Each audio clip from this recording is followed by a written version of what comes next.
Lumpy skin disease, or LSD, is caused by infection of cattle or water buffalo with the poxy virus, lumpy skin disease virus, or LSDV.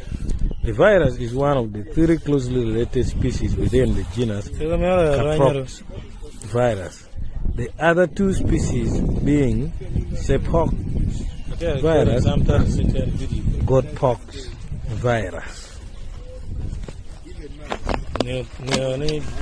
This virus is not treatable. It can only be vaccinated.